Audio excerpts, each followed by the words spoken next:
I'm going to try to get through this quickly. So a little bit of background. A few years back, I went and looked at Hohokam canals around Gila Bend, and I found this canal in the shape of a snake.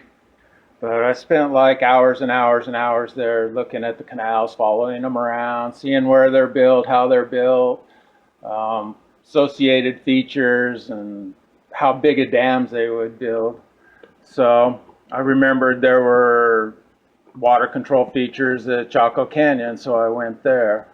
And so did the same thing, looked all around, followed the canals, looked at the water control features and all that. So let's start here in Chaco Canyon below Fajada Butte. There's a series of these really large diversion canal dam things. They're about 900 years old. They're prehistoric. They were built to funnel water around the entrenching wash. And it's just a good example of how big a thing they would build. This is 30 feet. The canal is 30 feet and the dam is 30 feet, so they're 60 feet total across and hundreds of meters long. And not only does it show how much earth they would move, but it shows how things can still look kind of new. So let's move to another feature in Chaco Canyon, one of these square-looking basins with a round hole in it. Looks pretty old, looks like it had an inlet and maybe an outlet. So there you go in Chaco Canyon. So if you go to Pueblo Bonito and you follow the canyon to the south, you can see the canals, you can follow them up, and you come to one of these square basins with a round hole. And you follow the canal up from that, same thing, another square basin with a round hole. There's what they look like. They have a kind of a curlicue outlet there. They're fairly regular, square, and a fairly round hole in the middle. So let's go a little farther southwest of Chaco Canyon. This is at an outlier.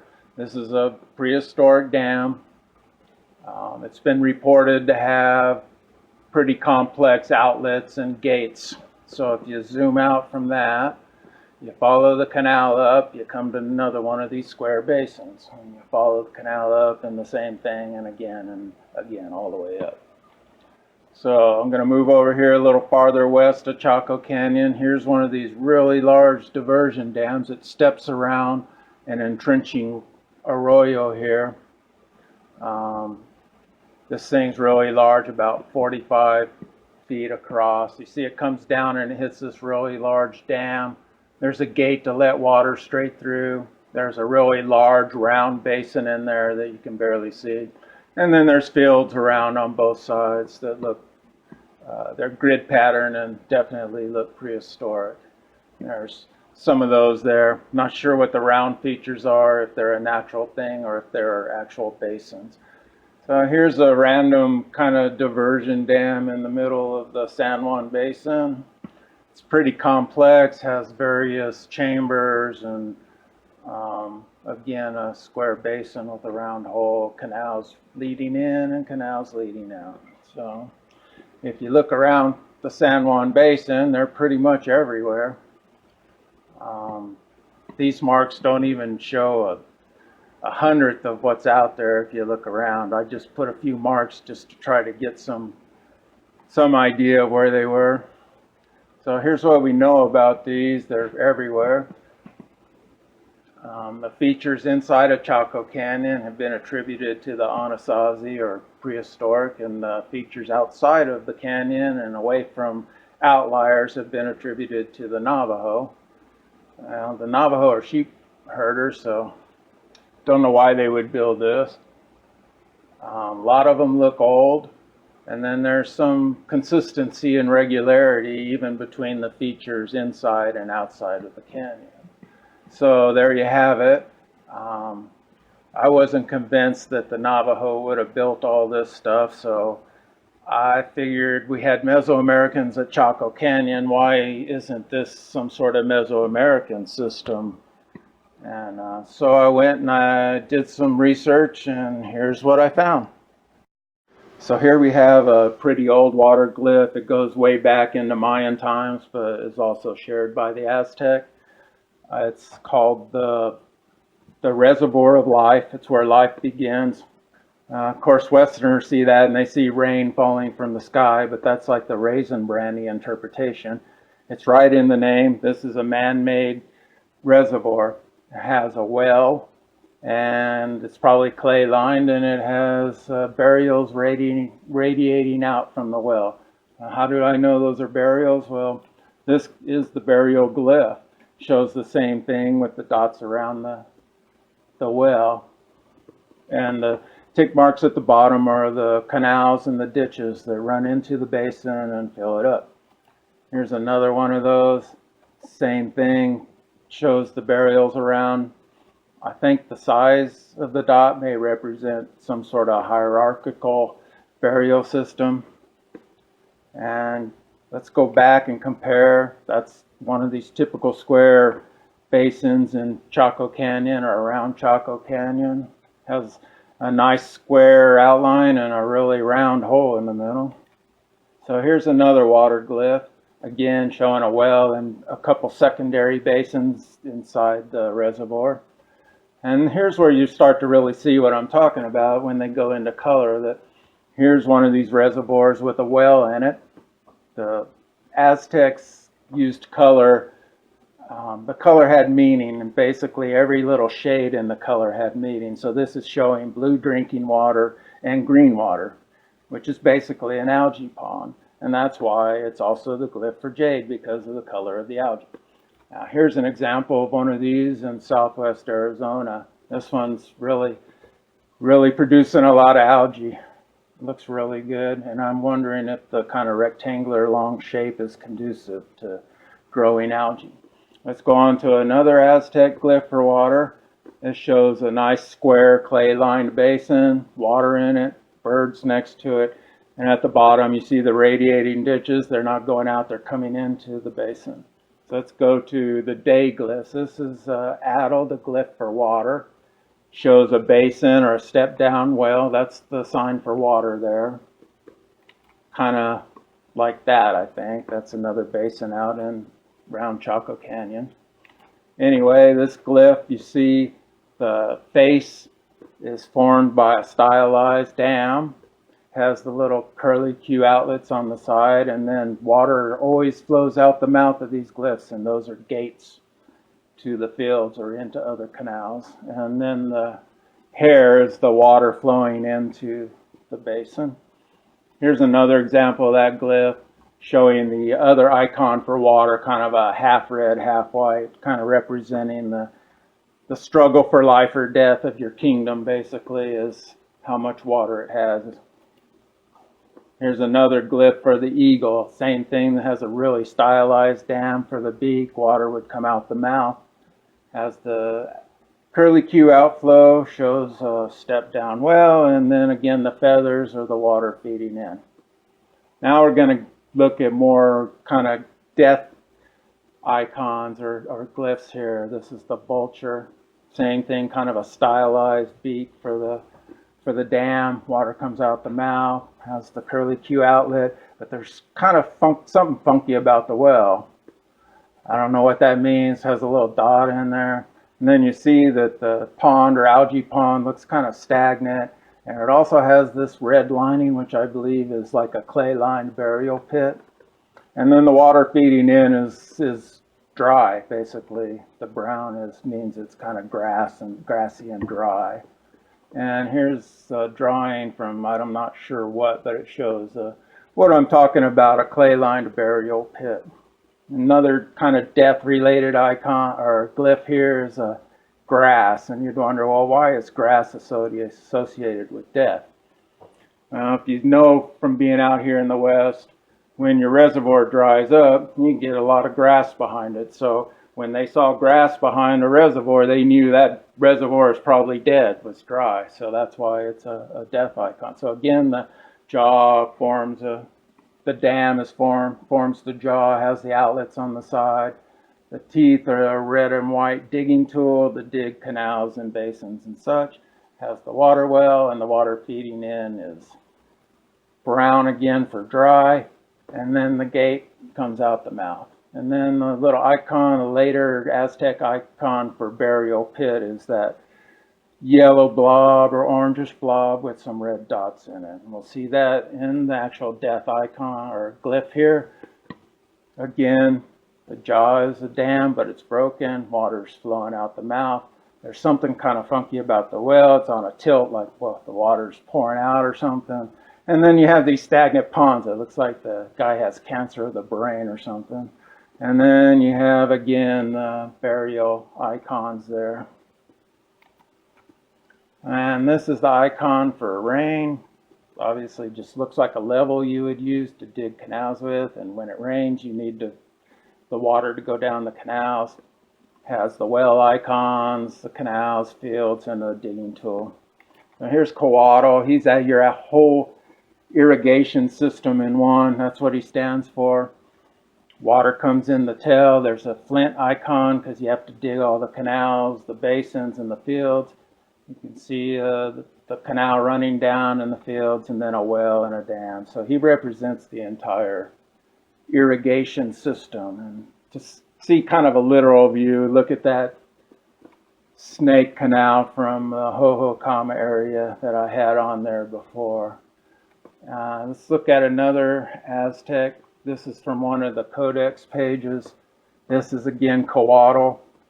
Water comes out the mouth, so water comes in the tail. When it comes in, it's kind of brackish and green. You have some inflow. You have gates going out. You have a flowing canal come in with blue water. Your little dams and reservoirs get bluer. You go up, and the next dam has blue water.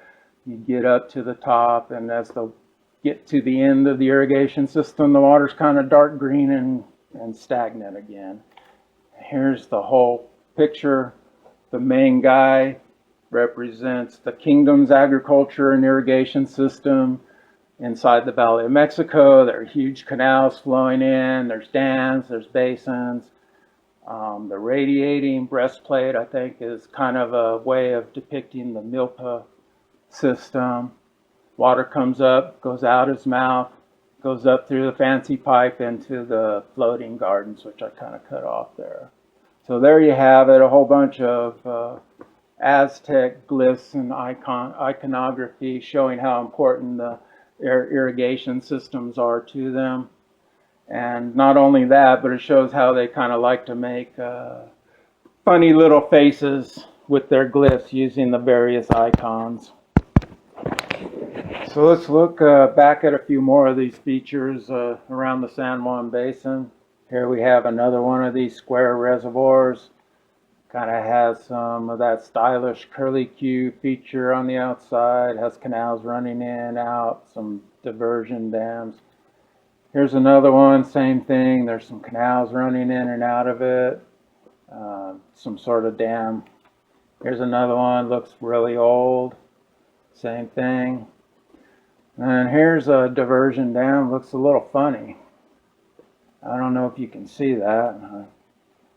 I kind of see these things. I don't know if everybody else does, but it kind of looks like a guy in a Quetzal costume or Quetzalcoatl costume.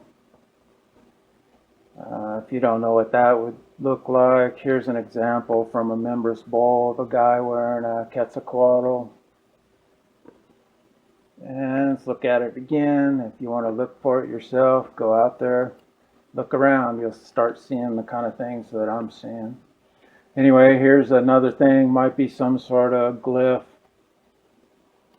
Here's a big lake just west of the main part of Chaco Canyon, easily dammed by any of those features we've been looking at. Two big canals coming out of it. There's another fairly good sized reservoir out there, diversion dam, square tank with a round hole in it. Here's just a random 7-mile canal out in the middle of the basin. Here's some fields. They look kind of old to me. They might even be forming some sort of glyph in itself. I'm not sure. Some more grid pattern. You can see lateral canals in a somewhat grid pattern. Here again, real complex area with lateral canals and some other features that look old and agricultural. So let's go back and look. There's a big old diversion dam over west of Chaco Canyon. I'm not sure if these round features in there are some sort of natural thing like ground squirrel holes or some other natural feature, but you can see the kind of pattern of the fields there, and this is more of that right next to there. You get a radiating ditch pattern coming off of an arroyo at the top, and then other ditches cross-hatching with that. So let's look at some Puebloan iconography, and that's kind of what you have right there. You've got some inlets and outlets. You've got some couple of wells inside of a square reservoir. Got a couple canals between, and then you got fields on the right. Another have square fields, maybe with basin or something, and kind of like that pattern I was just looking at. And then you got the crops, the corn on the side. This is basically the whole concept of Quetzalcoatl in one big glyph. Got the astronomy, the omens on the upper part. Got the coatl, the irrigation system coming down as the snakes feeding water to your fields. Here's a whole bunch of rock art iconography showing what I think is basically this whole irrigation system of field canal, lots of little well icons, lots of corn icons. So let's look at some Casas Grandes pottery, the iconography in there. Here again, to me, this is a couple wells and a square reservoir with a dam between them. Here's another one, the interlocking scroll pattern, I think, is a symbol for these dam systems. You have a cross-hatching, which I think are the fields, and then you have round things that I think are the wells again. Look at another one. Here you have the coatl, the snake down the middle, and a couple wells on the side. Those tick marks look a lot like this Hohokam Canal has it looks like a snake has those tick marks. Another Casas Grandes pot appears to have something similar to those Mesoamerican glyphs that show burials around a well.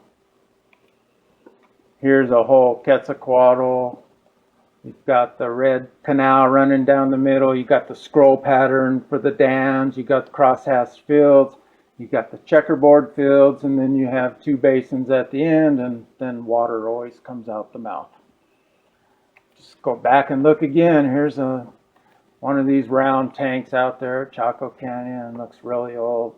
Don't know why it's on the edge of a cliff like that almost. And so there's another one out there in the San Juan Basin, and looks a lot like the glyph for Atl himself. It's got the little curly cues where the water comes in. It has the gates where the water goes out. Anyway, a lot of these features appear to be built so they're almost self-regulating. When water gets so high, you can let it through the gates, and then when it gets even higher, you don't want it washing out your dam, so it goes into overflow canals and to secondary fields. Okay, I'm going to jump now to an area east of El Paso, from below the Otero Scarp down to Van Horn, Texas. There's a same series of features, canal systems. Let's look at one of these. Here's an old looking square basin out there, has some canals. Here's another one. If you look closely, it has the inlets and outlets. Appears to have a little curlicue feature. You zoom out, you can see above it two canals running down each side of the wash there. Here's a couple basins that look pretty new. They have canals running into them and out of them. And in this area, prehistoric stuff could be as young as about 600 years old. Here's two big canals intersecting out there. Yeah, some of them are roads. They become roads. Here's another really big canal, about 40 feet across out in that area. And not much in the way of historic agricultural features. But what I have found are fields that look kind of like this, irregular shape patterns. Here's some more of it. Here's some contour farming. There are some historic fields like this in the area. Some of this might be prehistoric also. So let's jump over to some other things in southern New Mexico. Here's one of these tanks. It's in the shape of a parrot. I don't know how that gets formed naturally. I don't know any ranchers or farmers that make that kind of thing. Let's look at another one. I mean, that's looks to me like a bird with a guy's head on it, and you think, well, this is kind of just like looking at clouds and making up faces, but it's not, because if you look real close, you can see that all those lines are little ditches that are dug. You can see the tail is a real deep thing they dug. The face is built up. The eye is a hole that they dug down. All those little lines, and then the thing coming out of the top. They dug all that out to make it look like that. Here's another one. Really kind of goofy beak face thing. That beak is a built up dam. The other parts are two of those squarish basins with a hole in the middle to make an eye. All the little lines you see, those are little ditches they dug. This stuff doesn't just happen by accident. And this one, you know, maybe you could accidentally make a tank look like that. And let's just take one more look. Over north of Deming, I found all the same kind of features. Huge canals coming out from Silver City and out of the Members River Valley. Just lots of stuff out there. So let's review kind of what we know about this stuff. It's been attributed to the historic period. Have highly regular features. Doesn't appear to be made of concrete, rock, things like that. They have those consistent stylistic elements, the little curly Q outlets. It's really complex, somewhat self-regulating. Shows a really high degree of hydrologic engineering. I see very little evidence for plowed fields or fence line fields that historic people would make. There are some historic farms around in these areas, both in San Juan Basin and around El Paso, but not as much as what you see out in the country that looks prehistoric. And some of the stuff that the Navajo use look to be part of the same system that I think is prehistoric. And then you look at it in total, and it's like, I don't think this kind of system would work with European crops. I mean, and not only that, but it requires pot farming. You have to go out with a ceramic vessel or basket at times and get water out of these wells and water your individual plants. So, well, we know Mesoamericans had irrigation systems like these. There were Mesoamericans here. We think they built Chaco Canyon. If you wonder why there aren't 400-room pueblos all over the place for all the thousands of people it would have taken to build and maintain these things, well, the Aztecs described the Chichimeca as nomadic farmers. If you're moving around, this kind of system would require you to move around, and you probably didn't have substantial structures. This kind of system looks to be present in Mesoamerican and Puebloan glyphs and iconography. And it could explain why you don't find many burials at Chaco if they're buried in some of these water features. I'd add to that some of the really old features that no longer function don't even have roads running to them. And I notice in the San Juan Basin, the Navajo don't refurbish these basins and dams. They don't go dig them out and make them better, and I'm wondering if they don't know something about that. So when I looked at this stuff, there's the two things that really got me the most was that these square tanks with the round well in them are connected directly to the canals that flow into Chaco Canyon. They're not just by the canals, they run into the inlets and out of the outlets, so they're part of the system. And then the consistency across the entire Southwest. I mean, why would the Papago, the Navajo, Hispanic, and Anglo farmers all build the exact same size, shape, features that appear to be like very highly engineered? It's more like something that people with 2,000 years of experience in capturing water in arid and semi-arid regions would build or build. So there you go. Let's see if we can't look past the cattle tank and see the reservoir of life.